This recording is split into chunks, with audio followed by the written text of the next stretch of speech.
Honours চতুর্থ বর্ষে প্রাণিবিদ্যা বিভাগের শিক্ষার্থীরা জিন প্রকৌশল ও জীব প্রযুক্তি কোর্স কোড 24-31-03 এই কোর্সটি আমরা দেখছিলাম। আমরা গত ক্লাসে নবম অধ্যায় পড়েছি।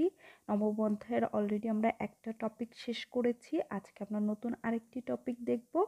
আজকের আমাদের টপিকটি হচ্ছে ব্লটিং। তো ব্লটিং কি জিনিস এটা আমরা প্রথমে একটু জানি। সেটা হচ্ছে যে আমরা জিন যখন ক্লোন করে ফেলবো তখন এই পৃথক জিনগুলাকে আমরা কিভাবে এটাকে আইডেন্টিফাই করব তারই একটা বা পৃথক করব, আমার জিনটাকে বা আমার ডিএনএর খণ্ডটাকে পৃথক করব তার একটা প্রসিডিউর হচ্ছে এই ব্লটিং। তো ব্লটিং এর ক্ষেত্রে যেটা হয়ে থাকে যে জেল ইলেক্ট্রোফোরেসিসের মাধ্যমে এখানে আমরা যে ডিএনএ খণ্ডগুলোকে রেস্ট্রিকশন এনজাইম দিয়ে কাটার পরে আমরা যে ডিএনএর খণ্ডগুলোকে পাই সেগুলো সাধারণত দ্বিসূত্রী হয়ে থাকে। তো এই দ্বিসূত্রক ডিএনএ গুলাকে আমরা একসূত্রক করে সেটাকে আমরা সেখান থেকে আলাদা করে আইডেন্টিফাই করি। এই যে প্রসিডিউর, মূলত এই ধরনের প্রসিডিউরই হচ্ছে ব্লটিং। তো আমরা একটু দেখি। দেখো, এটা মনে করো যে একটা অ্যাগারোস জেল ইলেক্ট্রোফোরেসিস, যেখানে বিভিন্ন লেন্থের ডিএনএ খণ্ড তার সাইজ অনুযায়ী বিভিন্ন অংশে দেখা যাচ্ছে, কালো ব্যান্ড অনুযায়ী এগুলা দেখা যাচ্ছে। পরবর্তীতে কি করা হয়, এই যে দ্বিসূত্রক ডিএনএ গুলাকে একসূত্রকে পরিণত করে এইখানে আরেকটা উপাদান যেটাকে বলা হয় নাইট্রোসেলুলাস মেমব্রেন, সেই মেমব্রেনের ভেতরে একসূত্র ডিএনএকে স্থানান্তর করা হয়। সেই একসূত্রক ডিএনএকে পরবর্তীতে আইডেন্টিফাই করা হয়। তো ব্লটিং প্রথমে শুধু ডিএনএ আইডেন্টিফাই করার ক্ষেত্রে তৈরি হলেও পরবর্তীতে এটা আরও আরএনএ প্রোটিন আইডেন্টিফিকেশনের জন্য ব্যবহার করা হয়ে থাকে। তো আমরা দেখি যে কি কি, যেটা শুধু ডিএনএ আইডেন্টিফাই করা হবে যে ব্লটিং প্রসিডিউর সেটা হচ্ছে সাউদার্ন ব্লটিং। আরএনএ যদি আইডেন্টিফাই করা হয় তাহলে নর্দার্ন ব্লটিং, এবং প্রোটিন যদি আইডেন্টিফাই করা হয় তাহলে সেক্ষেত্রে সেটাকে বলা হয় হচ্ছে ওয়েস্টার্ন ব্লটিং। আমরা তিনটা প্রসিডিউরই আজকের ক্লাসে দেখব। তোমাদের কাছে অনেক বড় মনে হতে পারে, কিন্তু আসলে না, বিষয়গুলো খুবই সহজ এবং কাছাকাছি, সেজন্য খুব বেশি বড় মনে হবে না। তো প্রথমে আমরা সাউদার্ন ব্লটিং দিয়ে শুরু করি। কি আইডেন্টিফাই করব আমরা এক্ষেত্রে? আমরা এক্ষেত্রে ডিএনএ স্যাম্পলগুলোকে পৃথক করব। তো সেক্ষেত্রে আমরা প্রথমে ডিএনএ, যেটাকে আমরা রেস্ট্রিকশন এনজাইম দ্বারা কাটবো, কাটার পরে অ্যাগারোস জেল ইলেক্ট্রোফোরেসিস করব। আমরা ওই যে আগে আমি যে ছবিটা দেখালাম সেখানে ব্লু কালারের যে অংশটা, এরকম একটা অংশ এখানে আমার লাগবে, যেটা হচ্ছে অ্যাগারোস জেল ইলেক্ট্রোফোরেসিস। এইটাকে এবার কি করতে হবে, এই অ্যাগারোস জেল ইলেক্ট্রোফোরেসিসের যেই জেলটা থাকবে সেটাকে ইথিডিয়াম ব্রোমাইড দ্বারা রঞ্জন করতে হবে, কালার করতে হবে। কেন কালার করব? কারণ আমরা এটার একটা ছবি তুলব, ইউভি লাইটের নিচে ছবি তুললে ওই যে ব্যান্ডগুলো, আমরা যে কালো কালো অংশগুলো দেখলাম, এগুলো স্পষ্ট বোঝা যাবে।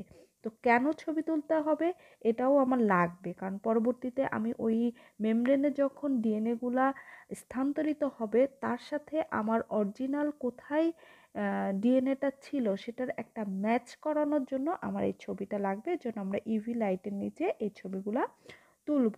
এবং পরবর্তীতে কি করব, ক্ষারীয় দ্রবণে সোডিয়াম হাইড্রক্সাইডে একে 1 ঘন্টা রেখে দিতে হবে। রেখে দিলে কি হয় যে এই সূত্রকগুলো সাধারণত একসূত্রক হয়ে যায়। এরপরের ধাপই হচ্ছে আমরা কিভাবে এই অ্যাগারোস জেল থেকে এটাকে নাইট্রোসেলুলাস মেমব্রেনের মধ্যে স্থানান্তর করব, সেই প্রসিডিউর, যেটাকেই আমরা মূলত বলে থাকি ব্লটিং। তো এক্ষেত্রে আমার একটা বাফার ট্রে থাকবে, যার ভেতরে আমার বাফার দ্রবণ থাকবে, তার ভেতরে আমার গ্লাস প্লেট থাকবে। এই প্লেটের উপরে আমার বিভিন্ন উপাদানগুলো আমি রাখবো। এর প্লেটের উপরে আমরা দেব হচ্ছে ব্লটিং পেপার। ব্লটিং পেপারের উপরে দেব আমার জেল, যেটা আমি অ্যাগারোস জেল বলেছি। তার উপরে আমি যেটা দেব গ্রিন কালারের, সেটা হচ্ছে নাইলন অথবা নাইট্রোসেলুলাস মেমব্রেন। এখানে দুই ধরনের, ডিএনএর ক্ষেত্রে আমরা দুই ধরনের মেমব্রেনই ব্যবহার করতে পারি, সেটা নাইলনও হতে পারে অথবা নাইট্রোসেলুলাস হতে পারে। কিন্তু আমরা অন্য ক্ষেত্রে দেখব আরএনএ বা প্রোটিনের ক্ষেত্রে এরকম না, দুটোই ইউজ করা যাবে না। তো তো এর উপরে আবার আমরা সেই ব্লটিং পেপার দিব। ব্লটিং পেপার দেওয়ার পরে এখানে আমার কিছু পেপার টাওয়েল দিতে হবে এবং তার উপরে একটা ওয়েট দিতে হবে, যেন এই ওয়েটের চাপে মেমব্রেন থেকে যে জেলের ভেতরে যে 100 ডিএনএটা থাকবে সেই ডিএনএটা আমার মেমব্রেনের ভেতরে স্থানান্তর হতে পারে, যাতে এই দুটো খুব কাছাকাছি পরস্পরের সাথে লেগে থাকতে পারে। তো এই এই যে সিস্টেমটা বা এই যে সাজানোর প্রসিডিউরটা, এটাকে এভাবেই সাজাতে হবে ডিএনএ ব্লটিংয়ের ক্ষেত্রে। তো এই ব্লটিংটাকে আমরা বলছি সাউদার্ন ব্লটিং, কারণ সাউদার্ন নামক সাউদার্ন নামের একজন বিজ্ঞানী প্রথম এটা আবিষ্কার করেন, এজন্য তার নাম অনুসারে এটাকে সাউদার্ন ব্লটিং বলা হয়ে থাকে। এবং এই ধাপটা কিন্তু দেখো আমরা কোন দিকে আনুভূমিকভাবে এই ধরনের প্রসিডিউরটা মেনটেন করা হয়ে থাকে। তো পরবর্তী ধাপ কি করতে হবে? Probe hybridization. ওই যে মেমব্রেনের ভেতরে আমার 100 ডিএনএ গুলো আসলো, সেটাকে এবার আমার আইডেন্টিফাই করতে হবে আমার কাঙ্ক্ষিত ডিএনএটা কোন অংশে আছে। এবং প্রোব হাইব্রিডাইজেশন এই ক্ষেত্রে সব থেকে সুইটেবল প্রসিডিউর। প্রোব হাইব্রিডাইজেশন কি, এগুলো কিন্তু আমরা আগের ক্লাসগুলোতে শিখেছি, এজন্য এটা আমি এখানে আর ডিটেলস কিছু বলবো না। তো এটা হচ্ছে আমার মেমব্রেন। এই মেমব্রেনের ভেতরে আমার 100 ডিএনএ গুলো চলে এসেছে। দেখো আমার যেই 11 জেল ছিল হুবহু দেখতে কিন্তু তার মতনই এই এই মেমব্রেনের যেই গঠনটা সেটা। তো এখানে এটা হচ্ছে আমার সেই প্রোবটা, যেটা রেডিও আইসোটোপ যুক্ত থাকে, যাতে আমি খুব সহজে আইডেন্টিফাই করতে পারি। তো দেখা গেছে যে এই প্রোব এর ভেতরে যখন দিয়ে দেওয়া হবে এলোমেলোভাবে অনেক জায়গায় গিয়েছে, কিন্তু একটা অংশেই শুধুমাত্র এটা সংযুক্ত হবে। তো সেটা কিভাবে আমরা আইডেন্টিফাই করব? কারণ এখানে আমরা 4টা দেখতে পাচ্ছি, 4 জায়গায় আমার এই রেডিও অ্যাক্টিভ অংশগুলা দেখা যাবে, কিন্তু আসলে কোনটার সাথে আমার এই প্রোবটা বাইন্ড করেছে সেটা আমরা ওয়াশিংয়ের পরেই বুঝতে পারবো। যখন আমি ওয়াশ করব তখন যেগুলো বাইন্ড করেনি সেগুলো হচ্ছে এখান থেকে বের হয়ে যাবে, শুধুমাত্র যেই অংশটাতে আমার ডিএনএর সাথে এই প্রোবটা বাইন্ড করবে সেখানে আমরা এটাকে আইডেন্টিফাই করব। দেখো এখানে আমার এই অংশটাতে আমার প্রোবটা বাইন্ড করেছে, অর্থাৎ এখানে আমার কাঙ্ক্ষিত ডিএনএটা আছে। এখন এই যে মেমব্রেন, এটার সাথে আমার যেই 11 জেল ছিল তাকে এবার আইডেন্টিফাই করার জন্য আমার কি করতে হবে? যে অটো রেডিওগ্রাফি করতে হবে, অর্থাৎ এক্সরে প্লেট এখানে দিতে হবে। দেওয়ার পরে এখানে আমি এই প্লেটের ছবি দেখে এটাকে আইডেন্টিফাই করতে পারবো এইখানে আমার যেই কাঙ্ক্ষিত ডিএনএ সেটা আছে, এবং মেমব্রেনেরও এই জায়গায় আমরা ছবি তুলে রেখেছিলাম। সো তার সাথে ম্যাচ করলে আমরা খুব সহজে এটাকে আইডেন্টিফাই করতে পারবো। পরবর্তীতে কি করতে পারবো? আমার কাঙ্ক্ষিত ডিএনএ এখান থেকে পৃথক করতে পারবো। এটাই মূলত হচ্ছে সাউদার্ন ব্লটিং। সাউদার্ন ব্লটিং আর নর্দার্ন ব্লটিং প্রসিডিউর অনেকটাই সেম, দু একটা ধাপে এদের একটু পার্থক্য আছে। আমি শুধু সেই পার্থক্যগুলোকেই এখানে দেখানোর চেষ্টা করব, বাকিগুলা তোমরা আগের যে সাউদার্ন ব্লটিংটা দেখিয়েছি তার মতনই হবে। তো নর্দার্ন ব্লটিংয়ের ক্ষেত্রে আমার প্রথমে ওখানে আমি ডিএনএ আইসোলেশন করেছি, এখানে আমাকে কি লাগবে? আরএনএ লাগবে, কারণ আরএনএ আইডেন্টিফাই করতে হবে। ওখানে আমার ডিএনএ জেল ইলেক্ট্রোফোরেসিস হয়েছে, কিন্তু এখানে আমার কি করতে হবে? আরএনএ জেল ইলেক্ট্রোফোরেসিস করতে হবে। এক্ষেত্রে খুব গুরুত্বপূর্ণ, দেখো আমার যখন ডিএনএ ছিল সেটা ছিল হচ্ছে ডাবল স্ট্যান্ডার্ড, এবং সেখানে আমি 11 জেল ইলেক্ট্রোফোরেসিস করার পরে সেটাকে আমাকে কিন্তু সিঙ্গেল স্ট্যান্ডার্ড তৈরি করতে হয়েছিল। কিন্তু এখানে যেটা আমার লাগবে সেটা হচ্ছে ফর্মালডিহাইড জেল, কারণ এটা এক স্ট্যান্ড থাকে আরএনএতে, আমরা সেটা জানি। তবে কিছু কিছু জায়গায় এদের 3D গঠনের কারণে আমরা টিআরএনএর গঠন বা আরএনএর গঠনে দেখেছি কোথাও কোথাও এরা দ্বিসূত্রক গঠন তৈরি করে। সেজন্য যাতে সবগুলো একসূত্রক গঠন থাকে এই জেলের ভেতরে, সেজন্য আমাকে এই ক্ষেত্রে ফর্মালডিহাইড জেলটাই ব্যবহার করতে হবে।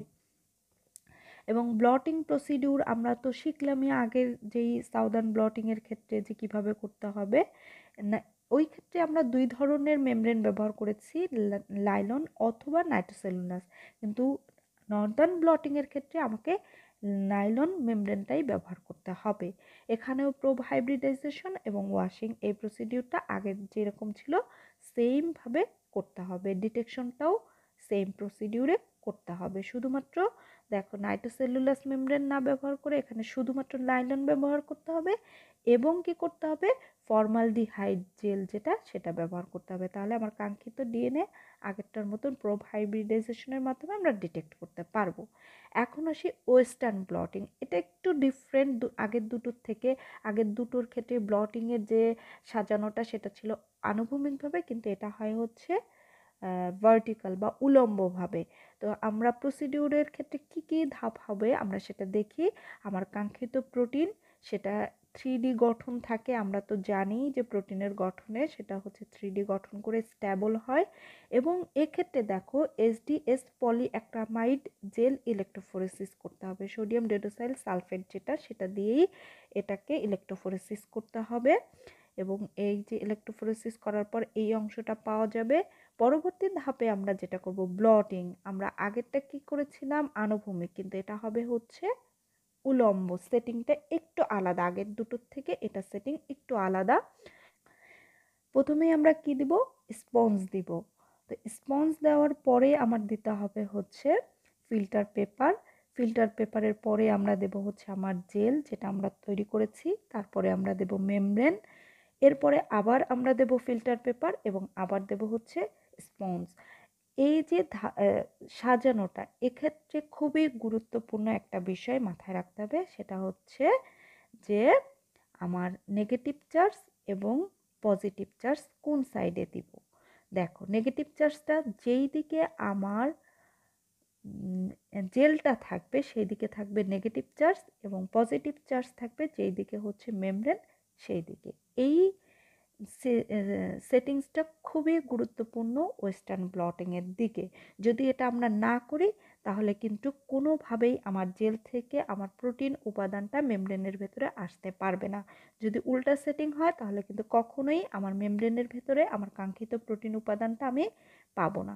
সেজন্য এই সেটিংসটা খুবই গুরুত্বপূর্ণ।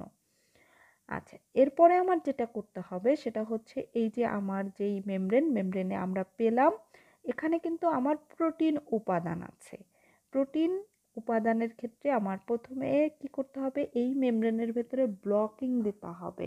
ব্লকিংয়ের ভেতরে নন ফ্যাট মিল্ক হতে পারে, বিএসএ হতে পারে, বিভিন্ন উপাদান আছে যেগুলো দিলে কি হবে যে আমার অন্য কোনো উপাদান যদি এখানে থেকে থাকে তাহলে সেগুলোকে ব্লক করে দিবে। আমি যে প্রোবটা দিব সেটা সেই অংশগুলোতে যুক্ত হবে না। তো এখানে দুইবার অ্যান্টিবডি আমার বাইন্ডিং করবে আমার ডিটেকশনের জন্য। আমরা এখানে অ্যান্টিবডি ব্যবহার করব। আগে কিন্তু আমরা প্রোব হাইব্রিডাইজেশন করেছি ডিটেকশনের জন্য, কিন্তু এখানে আমার ডিটেকশনের জন্য অ্যান্টিবডি ব্যবহার করা হবে এবং এটা দুইবার ব্যবহার করা হয়ে থাকে। তো প্রথমে প্রাইমারি অ্যান্টিবডি যেটা হবে সেটা বাইন্ডিং করবে। সেকেন্ড ধাপে আমার যেটা হবে, দেখো এই যে অ্যান্টিবডি বাইন্ডিং কোথায় কোথায় করেছে আমি এটা এখন বুঝতে পারবো না যতক্ষণ না পর্যন্ত আমি ওয়াশ করে ফেলবো।